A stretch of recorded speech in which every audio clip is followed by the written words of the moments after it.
어떤 사람이 길에 가다가 호두 과자를 사 먹었는데 과자 안에 호두가 하나도 안 들어있는 거였어요. 그래서 화딱지가 나가지고 어떻게 호두 과자에 호두가 안 들어있냐 그렇게 물었더니 주인이 그랬다는 거죠. 손님 붕어빵에 붕어가 들어있습니까? 총각김치에 총각이 들어있습니까? 빈대떡에 빈대가 들어있습니까? 생각해 보니까 안 들어있는 거예요. 그래서 없는데요 그랬더니 그러면 아무 소리 말고 그냥 드십시오 그렇게 말을 해서 손님이 아무 소리도 못하고 호두도 없는 호두 과자를 꾸역꾸역 먹었다라고 하는 그런 이야기가 있습니다. 사실 호두 과자는 호두가 들어있어야 하는 거 맞죠. 원래 호두 과자면 호두가 들어있어야 되잖아요. 그런 것처럼 우리 어떤 포장이 있으면 우리 포장에 이 가게에 어떤 그림이 있으면 그 안에 그 내용물이 들어 있어야 되는 게 맞는 거잖아요. 여러분 포장이든지 옷이든지 겉으로 드러나 있는 것은 그 안에 있는 것들을 그 내용을 담고 있다라고 하는 것을 말해주고 있는 것이기 때문에 그런 거잖아요. 그와 같이 옷이라고 하는 것, 오늘 우리가 제사장의 복식에 관한 규례를 우리가 함께 상고할 텐데 사실 옷이라고 하는 것은 그런 의미를 담고 있거든요. 옷의 기능이 세 가지라고 말할 수 있는데 옷은 바로 보호함을 우리의 몸을 보호해 주는 역할을 해주고요. 두 번째로는 신분을 나타내 줍니다. 그러니까 그 사람이 어떤 옷을 입고 있냐라고 하는 걸 보면 그 사람이 보통 어떤 사람이다라고 하는 것을 알 수 있고요. 그 다음에 그 사람의 직업도 알 수 있습니다. 그래서 그 사람이 입고 있는 옷을 보면 대충 어떤 직업을 갖고 있는지를 알 수 있겠죠. 근데 가끔가다 엉뚱한 사람이 하나 있긴 해요. 제가 섬겼던 교회 제 밑에 있는 부목사님은 정말 목사님인데 목사님 안답게 입고 다녀가지고 사실 목사인지를 알지 못하게 하는 그런 경우가 있었거든요. 근데 어쨌든 일반적으로는 어떤 옷을 입고 있으면 그 사람이 어떤 직업을 갖고 있는지를 알게 되는 거거든요. 그래서 옷은 바로 그 사람이 어떤 사람인지를 말해주고 또한 그 옷이라고 하는 것은 어떤 삶을 살아가야 하는지를 말해주고 있는 거라는 거죠. 여러분 오늘 제사장의 옷을 우리가 함께 상고하게 되는데 오늘 제사장의 복식에 관한 규례를 말해주는데 제사장의 옷은 바로 제사장이 어떤 신분의 존재인가라고 하는 걸 가르쳐주고요. 또한 그렇기 때문에 어떤 삶을 살고 어떤 사역을 해야 되는지를 가르쳐주고 있다라고 하는 거죠. 여러분 우리는 오늘 말씀을 통해서 제사장이 어떤 신분이며 어떤 삶을 살아야 하는지를 상고해 보면서 여러분 우리도 왕같은 제사장, 여러분 우리가 그렇게 얘기하잖아요. 우리도 왕같은 제사장이라고. 여러분 목사님만 왕같은 제사장 아니잖아요. 우리도 왕같은 제사장 이렇게 우기는 분들이 있거든요. 그러면 제가 뭐라 그래요? 맞아요, 맞아. 네. 맞아요, 여러분 왕같은 제사장 맞아요. 네. 그러니까 그러면 왕같은 제사장이면 여러분 왕같은 제사장으로 어떤 삶을 살아야 하는지를 여러분 오늘 제사장의 의복을 통해서 우리 함께 상고해 볼 수 있는 시간을 가졌으면 좋겠습니다. 오늘 1절부터 5절까지의 말씀은 이 제사장 복식의 규례에 대하여 서론적인 이야기를 하고 있어요. 그래서 제사장 복식의 이 규례에 대해서 무엇을 위해서 이 제사장 옷이 만들어졌는가라고 하는 걸 말해주고 있는데요. 여러분 1절 말씀을 읽게 되면 우리 같이 한번 읽겠습니다. 너는 이스라엘 자손 중 내 형 아론과 그의 아들들 곧 아론과 아론의 아들들 나답과 아비후와 엘라살과 이다마를 그와 함께 내게로 나오게 하여 나를 섬기는 제사장 직분을 행하게 하되. 제사장의 옷은 무엇을 위해서 존재하느냐? 1절 말씀을 보면 나를 섬기는 제사장 직분을 행하게 하되 그러잖아요. 그래서 제사장의 옷은 섬김의 직분을 감당하기 위해서 만들어진 옷이라는 거예요. 그러니까 내 옷 입고 와서 패션쇼하고 잘난 척하기 위해서 만들어진 옷이 아니고 섬기기 위한 어떻게 보면 작업복과 같은 거다. 그렇게 말할 수 있다는 거죠. 저는 간혹 그렇게 이야기하는 분들이 있어요. 목사님 양복 이야기할 때 저는 이게 작업복입니다. 그렇게 말할 때 뭐라고요? 네, 작업복입니다. 그래서 저는 가능하면 성도님들이 넥타이를 사주실 때는 여러분 감사함으로 받는데 제가 살 땐 비싼 거 안 사했습니다. 왜냐하면 작업복이기 때문에. 그래서 막 짐도 막 제가 부목사 때는 막 짐도 막 언제 옷 갈아입을 시간이 있나요? 넥타이 풀 시간이 있나요? 그냥 막 들고 다니는 거죠. 그러니까 그 비싼 거 선물해 주시면 꼭 얼마 못 매달고 있고 그러니까 제 아내가 좀 그런 것 좀 그 물건 나를 때는 좀 풀고 하세요 그러는데 풀 시간이 어디 있어요? 지금 막 날라야 되는데. 그래서 사실은 이 작업복이다 생각을 하고 지내는데요. 사실 이 제사장이 입는 옷도 그래요. 제사장이 입는 옷은 작업복이다. 뭐 하는 작업복이에요? 하나님을 섬기는 일에 그가 쓰임받기 위해서 입는 옷이다 라고 하는 걸 말해주고요. 그리고 이 제사장의 옷이 말하는 건 결국 뭘 말하는가 하면 제사장은 어떤 직분이라는 거예요? 섬기는 직분이다. 앞에도 얘기했잖아요. 옷은 세 가지 기능을 가지고 있는데 보호와 신분과 직업을 나타내 준다라고 이야기를 드렸는데 바로 제사장은 섬기는 직분을 가지고 있는 거다. 높은 지위에 있고 잘난 척하고 뭐 다스리는 직분이 아니라 섬기는 자리에 있는 거다라고 하는 것을 이 제사장 옷 자체가 가르쳐주고 있는 거라는 거예요. 그리고 두 번째로 제사장 옷의 가장 큰 특징은 거룩함이라고 말할 수 있는데 바로 그를 영화롭게 하고 아름답게 함에 있다 그렇게 말씀하고 있는 거죠. 출애굽기 28장 2절부터 3절 말씀 우리 같이 한번 읽겠습니다. 내 형 아론을 위하여 거룩한 옷을 지어 영화롭고 아름답게 할지니 너는 물은 마음에 지혜 있는 모든 자 곧 내가 지혜로운 영으로 채운 자들에게 말하여 아론의 옷을 지어 그를 거룩하게 하여 내가 제사장 직분을 행하게 하라. 여기 말씀을 보면 제사장 옷의 가장 큰 특징이라고 하는 것은 거룩함이라고 하는 거예요.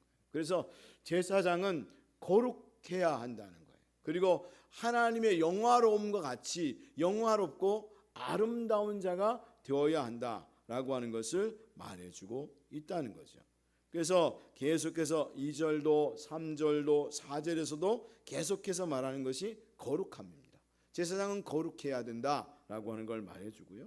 또 반포 속옷과 그 뒤에도 보면 반포 속옷과 속바지를 배로 짜라고 했을 때 그 의미도 바로 거룩함을 말해주는 거죠. 왜냐하면 배라고 하는 것은 흰색을 말해주는데 흰색으로 배 여러분 아시잖아요. 성결함을 상징해 준다는 거예요. 그래서 제사장은 항상 거룩해야 된다, 성결해야 된다라고 하는 걸 말해주고 있고요. 또한 하나님은 영화로운 분이시니까 하나님의 영화로움답게 영화로운 자가 되어야 되고 아름다운 자가 되어야 한다. 그렇게 말해주고 있는 거죠. 그래서 오늘 말씀을 보면 그 제사장의 옷을 아름답게 하라 그렇게 말을 하고 있는데 이 아름답다라고 하는 의미가요. 실제로 아름답긴 해요. 제사장의 옷이 그 당시 그 어떤 평민보다도 아름다운 그런 성경 말씀을 보면 청색, 홍색, 이렇게 해서 가늘게 꼰 배실로 해가지고 막 엮어 짰다 그랬잖아요. 그 당시에 그런 채색 옷을 입고 있는 평민들은 없었거든요. 그러니까 아름다운 옷이긴 맞는데요. 근데 거기 아름답다는 의미를 말할 때에 그 아름답다는 의미는 기능과 직무에 맞을 때에 아름답다라고 말할 수 있는 거라는 거예요.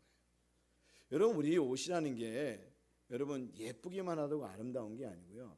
거기에 걸맞는 옷을 입을 때 아름다운 거예요. 저는 그렇게 생각을 해요. 목사는 목사다운 옷을 입고 또 여러분 일을 하는 분들은 일에 맞는 옷을 입고 저는 예술인은 예술인답게 입어야 된다고 생각을 해요. 간혹 여러분 예술인들 여러분 말총머리하고 나오고 그리고 옷 이상한 거 입고 오면 저딴 옷을 입었냐 그렇게 생각하지 마세요. 왜냐하면 그 사람은 그런 옷을 입어야 자기의 영성이 나오게 돼 있어요. 그러니까 그거 가지고 막 뭘하지 말고요. 근데 중요한 것은 그 옷을 왜 입었느냐가 굉장히 중요한 거거든요. 그 직무와 기능에 맞는 옷인가? 내가 그것에 맞을 때 그걸 아름답다고 말하는 거고요. 그게 안 맞을 때는 아름다운 게 아닌 거예요. 여러분 그런 거잖아요. 그러니까 오늘 말씀이 사실 말하는 건 그런 의미를 담고 있어요. 제사장의 옷이 아름답다라고 말했을 때는 바로 그들이 그에 맞는 직무를 제대로 감당하고 있다라고 하는 의미를 담고 있는 거예요. 근데 이 제사장의 의무가 뭡니까? 네 가지라고 말할 수 있는데 따라하겠습니다. 제사장의 직무는 기능은 제사와 기도와 찬양과 축복이다.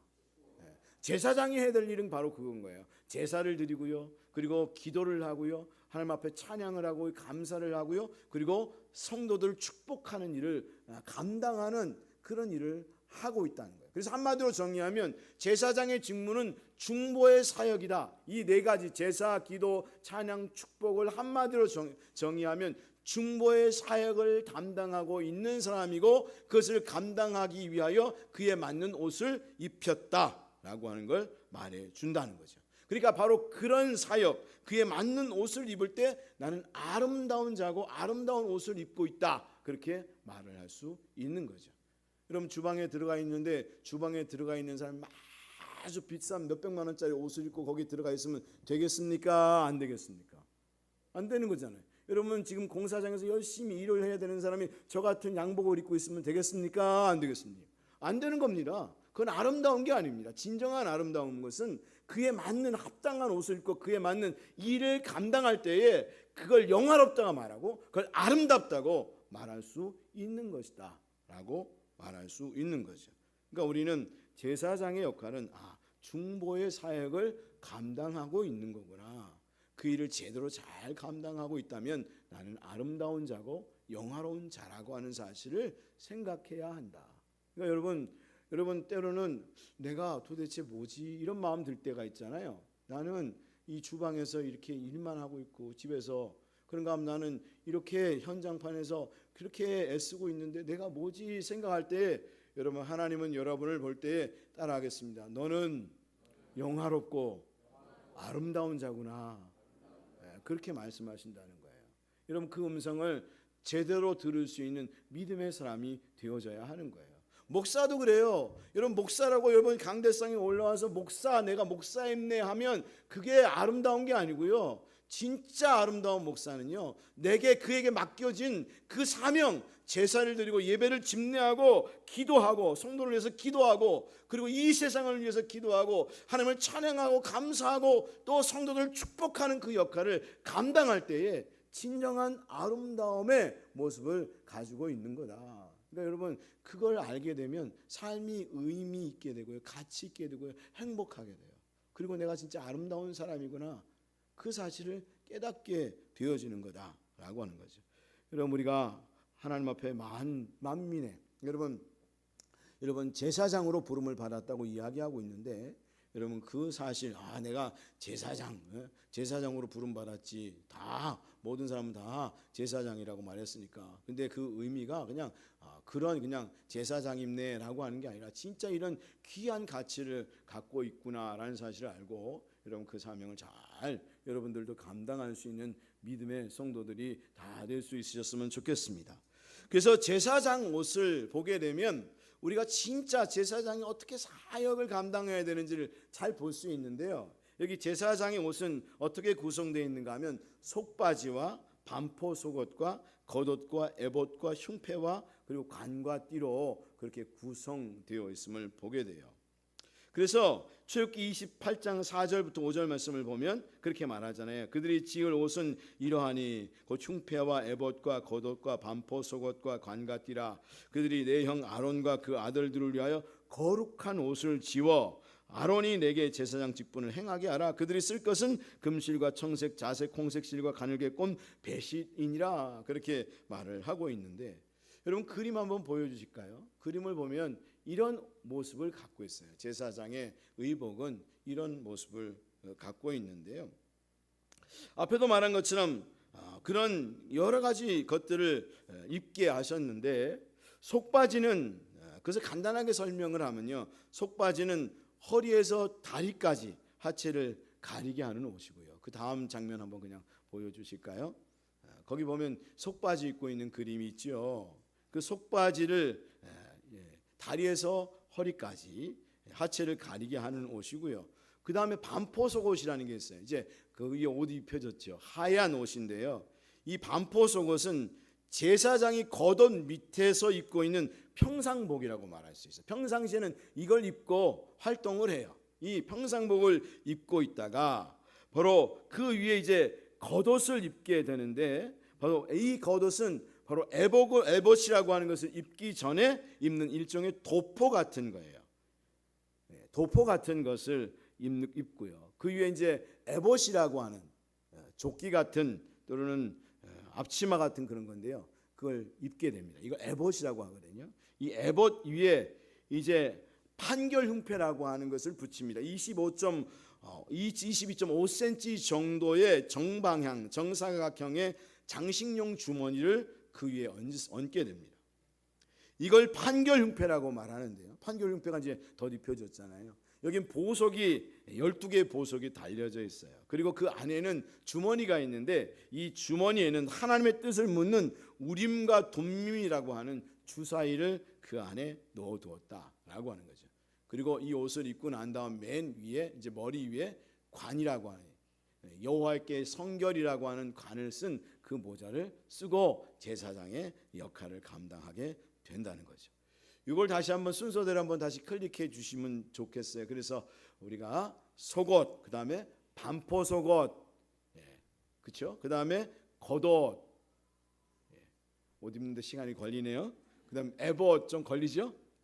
그 다음에 판결 흉패, 그 다음에 머리에 쓰는 모자관, 이렇게 해서 그 옷을 딱 입고 하나님 앞에 나가서 제사를 드리게 되는 거죠. 이것을 제가 보면서 생각하면서 야 진짜 되게 더웠겠다 그런 생각을 했어요. 그렇잖아요. 생각을 고위도 지금 이 한참 여름철에는 여러분 이스라엘 지역은 되게 더운 지역이잖아요. 근데 고위만 입고 있어도 더울 텐데 거기에 고위에다가 속옷에다가 그다음 반포 속옷에다가 에봇에다가 입고 있으니 거기까지 모자까지 썼어요. 더운데 얼마나 더웠을까 이런 생각이 드는데 저는 그걸 생각하면서 참 감사하다. 요즘 시대에 목회하는 게 얼마나 감사한지 모르겠다. 왜냐하면 예전에는 여러분 우리가 가운도 입었잖아요. 그 더운 여름새 가운 입고 얼마나 덥겠어요. 근데 요즘은 가운도 벗어서 벗겼는데 요즘 어떤 목사님들은 이 양복도 안 입고 막 청바지 입고 하는데 저는 그것까지는 생각하지 않아요. 왜냐하면 그렇게 되면 앞에도 이야기한 것처럼 우리 자세가 흐트러지거든요. 옷은 굉장히 중요한 게 우리 자세를 흐트러뜨리지 않는 의미를 담고 있어요. 의복에는 이따도 그 내용이 또 나와요. 이런 그 옷을 그 복잡한 그런 옷을 입게 하셨는데 그럼 왜 이렇게 복잡하게 입게 하셨는가라고 하는 걸 우리가 알아야 되는데 왜 그렇게 하게 하셨는가 하면 바로 우리는 왕 같은 제사장 된 자로서 중보적 존재가 된 자로서 어떤 모습이어야 하고 어떤 삶을 살아가야 하는가라고 하는 걸 말해주기 위함이라는 거예요. 다시 말하면 우리 주님이 그런 품격과 성품을 가지고 있는 분이신데 우리도 그런 자가 되어야 한다라고 하는 것을 여러분 옷 의복 속에 아주 계속해서 말하고 있음을 보게 된다는 거예요. 그래서 우리가 그 다음에 6절부터 14절 말씀을 보면 에봇이라고 하는 걸 말하고 있거든요. 이 에봇은 어떤 의미를 담고 있는가 하면 인간의 질고를 지고 십자가를 지신 예수 그리스도를 상징해 주고 있다는 것입니다. 여러분 에봇은요 6절 말씀 보면 6절 말씀 같이 읽겠습니다.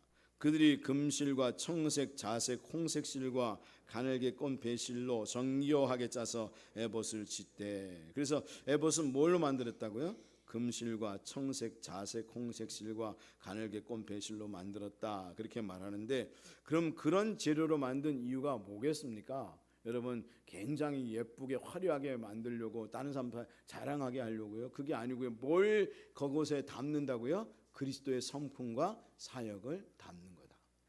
우리 따라하겠습니다. 그리스도의 성품과 사역을 담는 거다. 제사장은요 그리스도의 성품과 사역, 하나님의 성품과 하나님의 사역을 담아서 사역한다는 거예요. 우리가 왕같은 제사장이라고 내가 끊임없이 주장할 때에 우리는 뭘 알아야 되는가 하면 내가 예수님의 성품과 사역을 담고 있는가라고 하는 것을 우린 끊임없이 다시 한번 확인하고 반복하고 또한 생각하는 그런 시간을 가져야 된다는 거예요. 그리고 성경은 끊임없이 계속해서 그 의복 속에 계속해서 다음에도 나오겠지만 바로 예수님의 성품과 사역이 그것에 담겨져 있음을 보게 된다는 거예요. 그리고 에봇 어깨띠에는 호마노를 붙이는데요. 여러분 9절부터 12절까지 말씀이 그걸 말하거든요. 에봇이라고 하는 그 옷에 호마노를 그 보석인 호마노를 붙입니다. 근데 이 호마노는 이스라엘의 아들들의 이름이 있다는 거예요. 이 어깨에 두 군데 호마노라고 하는 큰 보석을 붙였어요. 어깨에. 근데 거기에 한쪽은 여섯 그 지파의 이름이 기록되어 있고요. 또 한쪽 보석에는 또 6지파의 보석이 이름들이 아들들의 이름이 기록되어 있는데, 그래서 여기 말씀을 보면 28장 9절부터 12절 말씀에 맨 밑에 보면 그들의 이름을 그 두 어깨에 메워서 그러잖아요. 그렇죠?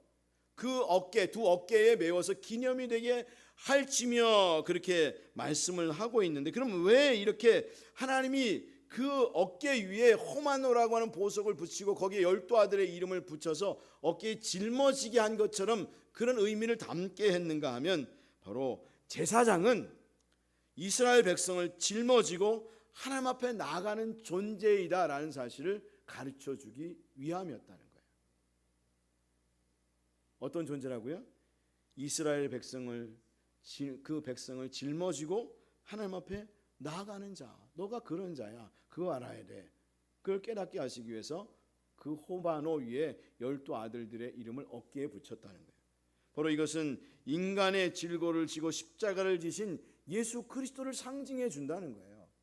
예수 그리스도, 우리 인간의 질고를 지고 가고 있는, 바로 우리를 두 어깨 위에 짊어지시고 하나님 앞으로 나아가신 예수 그리스도를 상징해 주고 있는 것이고요. 또한 바로 이 사실은 바로 제사장도 그렇고 중보 사역자들은 바로 다른 사역을 하는 게 아니라 그들을 책임지고 하나님 앞에 나아가는 역할을 감당하는 사람이다.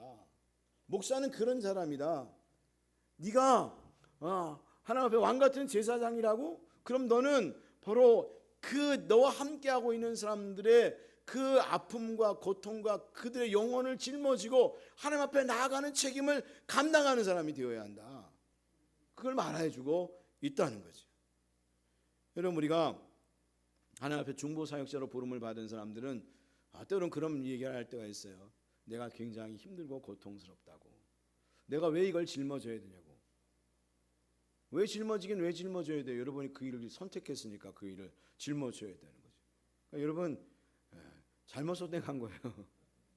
저도 하나님 앞에 하나님 왜 이렇게 힘들게 성도들의 아픔을 내가 감당해야 되냐고.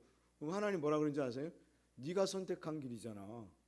네가 순회 때 내가 여기 있사오니 나를 받으시옵소서. 그때 그거 안 했습니다. 근데 그 길이 축복의 길인 줄로 믿으시길 바랍니다. 이게 힘든 거 맞아요. 근데 힘든 거 맞는데 이게 축복의 자리인 거예요. 이게 누가 하겠어요? 이 정말 아름다운 일을 하나님이 그렇게 말하죠. 영화롭고 아름다운 그 일, 그 옷을 지어 입히게 하라 그랬는데 그게 얼마나 사실은 복된 일인가라고 하는 거죠.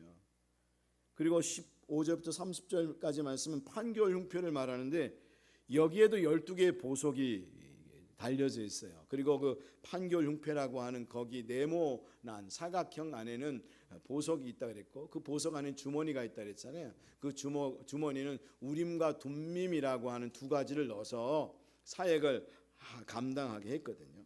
근데 여기에 판결 흉패에도 이 12개의 보석이 뭘 상징해 주는가 하면 바로 이스라엘 백성들을 상징해 줘요. 벌써 중보 사역자인 제사장은 이스라엘 백성들을 바로 가슴에 품고 나가는 사람이 되어야 한다라고 하는 걸 말해주고 있는 거예요. 어떤 사역을 감당해야 된다고요? 이스라엘 백성들을 가슴에 품고 나아가는 사람이 되어져야 한다. 그래서 출애굽기 28장 17절에서 21절 말씀을 보면 그 밑에 이 보석들은 그러잖아요. 맨 밑에 시간이 빨리 가야 되니 빨리 끝내야 되니까 이게 그냥 다 안 읽고 밑에만 읽겠어요. 이 보석들은 이스라엘 아들들의 이름대로 12이라 그랬잖아요. 보석마다 12지파에 한 이름씩 도장을 새기는 법으로 새기라 그랬잖아요. 보석마다 그 지파의 이름이 있는 거예요. 근데 그 지파의 그 보석을 그 제사장의 판결 흉패 가운데 붙였어요. 이 얘기는 뭐냐면 너가 그 이스라엘 백성들의 그 사람들을 품고 가슴에 품고 보석 같은 그 자들을 가슴에 품고 하나님 앞으로 나아가는 사람이 되어져야 한다라고 하는 걸 말해주고 있는 거고요. 이스라엘 백성들은 뭐라는 거예요? 그러면 왕 같은 제사장이요 그것만 있어요? 보석이라 그러잖아요. 거기 말씀에도 보면 보석이라고.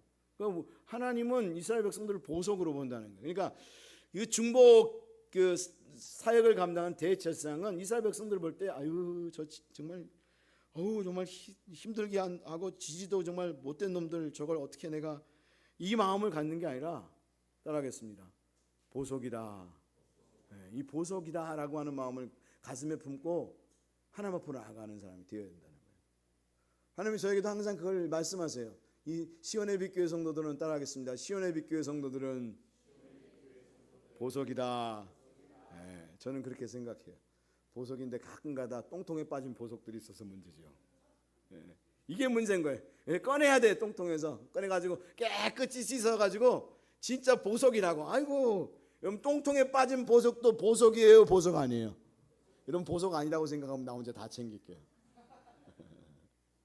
때로는요 사람들이요 성도를 볼 때 문제 많은 성도 속썩이는 성도를 보면서 저건 보석도 아니야 그렇게 말하는데요. 그러면 보석도 아니라고 생각하는 사람은 아니라고 말하세요. 제가 다 챙길 테니까. 깨끗이 씻어가지고 제가 다 가질 테니까.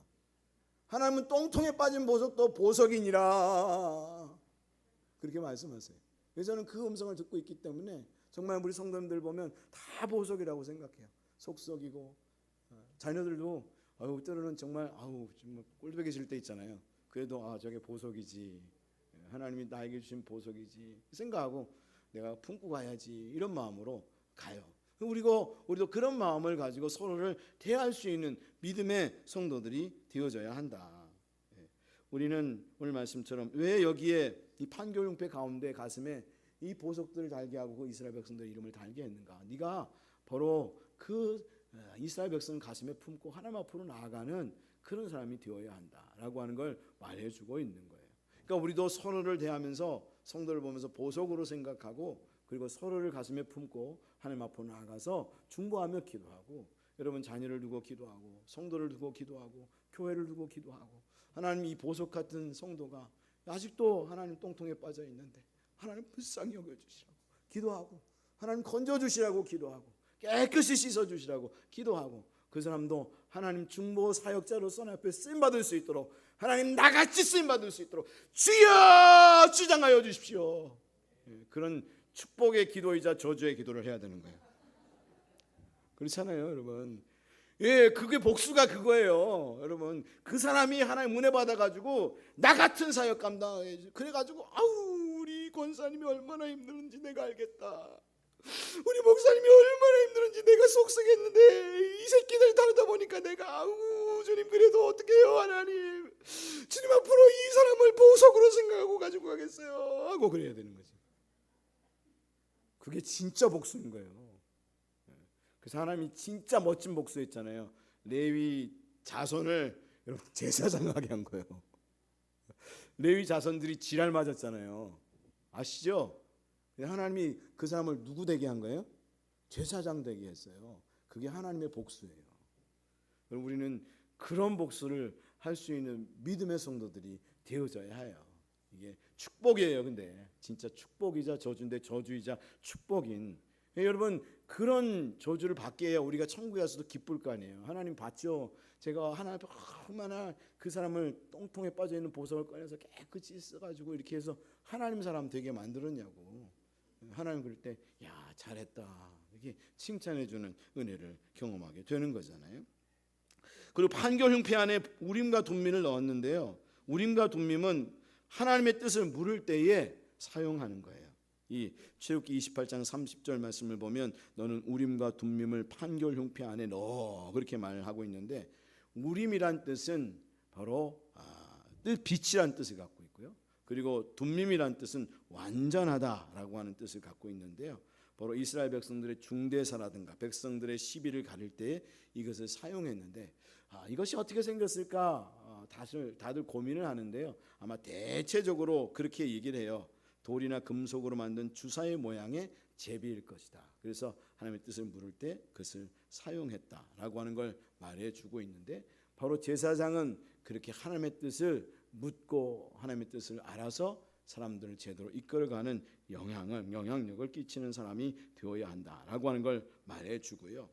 그 다음에 31절부터 35절 말씀에는 애법 받침 겉옷을 말하게 주고 있거든요. 평상복이라고 말했잖아요. 아니 이 그다음에 이제 평상복 위에 하늘색 옷을 입었다 그랬죠.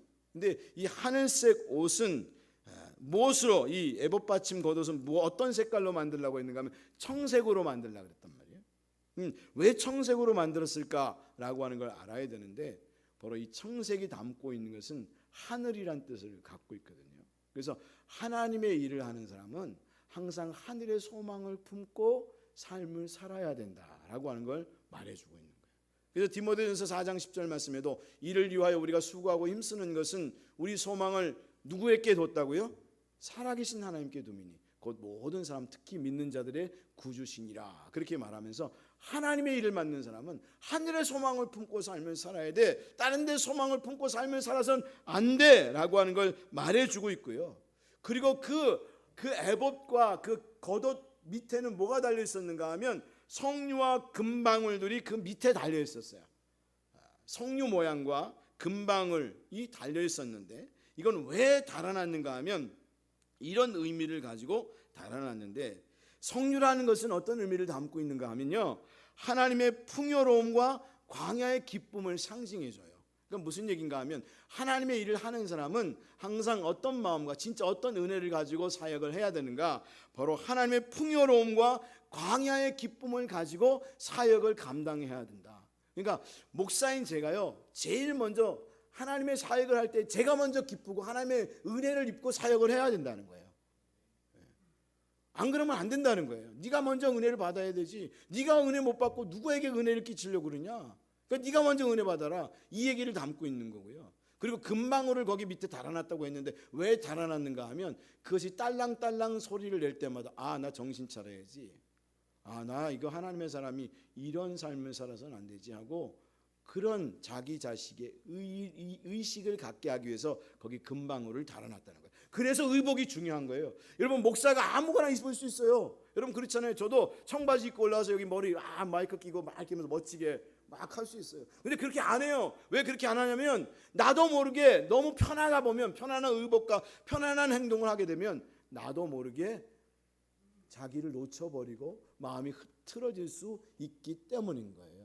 그래서 적당한 의복이 필요한 거예요. 그리고 가끔가다 넥타이도 매는데 여러분 평상시엔 안 매다가 여러분 여름 때는 더우니까 제가 안 매거든요. 근데 꼭 강대상에 올라올 땐 매고 있어요. 왜 매냐면 제가 정신 못 차릴 땐 하나님이 정신 차려. 이게 어떻게 보면 절제를, 나름 절제의 의미를 갖게 해요. 이게 풀어지면 편안하면 좋죠. 그래도 나름 내가 목사지, 내가 하나님의 사람이지, 정신 좀 차려야지라고 하는 사실을 알게 하기 위한 하나님의 섭리가 이 모든 의복 속에 다 담겨져 있었다라고 하는 거예요. 그런가 하면 제사장의 관에는 여러분 뭐가 쓰여졌다 그랬죠? 여호와의 성결이라고 하는 문장이 쓰여져 있었다라고 하는 거죠. 그럼 왜 이것을 하나님께서 그 이마에 쓰게 하셨는가라고 하는 것인데, 바로 그것은 바로 그 글만 가지고도 하나님 우리를 받아주시겠다라고 하는 의미를 담고 있다는 거예요. 여러분, 우리의 의는 더럽고요, 누더기와 같아요. 근데 하나님은 우리를 그렇게 보지 않는다는 거예요. 우리가 하나님 앞에 의지만 가지고 나가도 하나님 우리를 귀하게 보신다라고 하는 의미를 담고 있고, 그래서 정말 은혜이다라고 하는 거죠. 그리고 40절부터 43절까지의 말씀은 속옷을 다루는데요. 여러분, 속옷은 왜 입게 했습니까? 오늘 40절부터 42절 말씀을 보면 하체를 가리기 위함이라는 거예요. 다시 말하면 하나님이 너의 하체를 보지 않겠다, 다시 말하면 너의 약점을 보지 않겠다라고 하는 의미를 담고 있고요. 또한 제사장은, 하나님의 사람은 다른 사람에게 약점을 보여주면 안 된다라고 하는 걸 말해주고 있는 거예요. 왜? 약점을 보여주면 성도들이 은혜를 받을 수 없으니까. 그러니까 그런 하체를 보여주면 안 된다라고 하는 걸 말해주고 있는 거죠. 그래서 41절과 43절이 오늘 말씀의 결론입니다. 오늘 말씀을 보면 41절 43절 읽겠습니다. 시작. 너는 그것들로 내 형 아론과 그와 함께한 그의 아들들에게 입히고 그들에게 기름을 부어 위임하고 거룩하게 하여 그들이 제사장 직분을 내게 행할지며. 43절 말씀도 아론과 그의 아들들이 회막에 들어갈 때나 제단에 가까이 하여 거룩한 곳에서 섬길 때 그것을 입어야 죄를 짊어진 채 죽지 아니하리라. 하나님이 그 제사장에게 그 아름다운 옷을 입혀 주셨다는 거예요. 그리고 그것을 가지고 사역을 행하게 했다는 거예요. 근데 하나님도 우리에게 바로 누구의 옷을 입혀 주셨어요? 예수 그리스도의 옷을 입혀 주시고 또 성령의 거룩하게 하심을 통하여 우리를 거룩하게 하시고 또한 우리로 죄 있는 자로 보지 않으시고 우리를 중보의 사역자로 역할을 감당하게 하셨다라고 하는 거죠. 그러니까 진짜 얼마나 은혜인 거예요. 정말 우리 같이 벌레만도 못한 우리를 부르셔서 예수 그리스도로 옷 입혀 주시고 하나님의 일을 감당하게 하시다니 이게 얼마나 은혜인 겁니까? 그리고 그 일을 아름답게 감당할 수 있도록 그리고 더군다나 정말 이 세상의 사람들을 믿지 않는 사람들 정말 똥뚜껑에 빠져 있는 보석 같은 그런 존재들을 가슴에 품고 하나님 앞에 나갈 수 있는 그 사명을 감당하게 하신 그 은혜가 얼마나 정말 큰가라고 하는 거죠. 여러분 오늘 말씀을 드렸는데 제사장의 직무가 뭐였다 그랬지요? 예배고 그 다음에 기도고 찬양이고 축복인 이런 중보의 사역을 맡겨주셨는데 이거에 얼마나 큰 은혜인가라고 하는 거죠. 여러분 우리 모두가 그 사실을 잘 생각하면서 내게 이런 정말 은혜를 허락해 주셨으니 너무 감사하구나. 그 사명 잘 감당할 수 있는 사람이 되어야지. 이런 마음으로 삶을 살아갈 수 있는 믿음의 성도들이 되었으면 좋겠습니다. 여러분 우리가 막 싸우잖아요. 예전 보면 그거 가지고 되게 싸워요. 왕 같은 제사장, 목사만 제사장이냐? 저는 그래요. 그러면 맞아요. 목사만 제사장 아니에요. 그러니까 오세요. 여러분도 다 그 사역 감당하세요. 저는 우리 시원의 빛교회 성도들이 목사인 저보다 더 탁월한 분들이 되셨으면 좋겠어요. 할렐루야. 다 중보기도 사역자가 되시고요. 다른 교회 어떤 목사보다 더 탁월한 분들이 되셨으면 좋겠어요. 그래서 하나님 앞에 그 사명들 다 감당하실 수 있는 그런 분들 되셨으면 좋겠어요.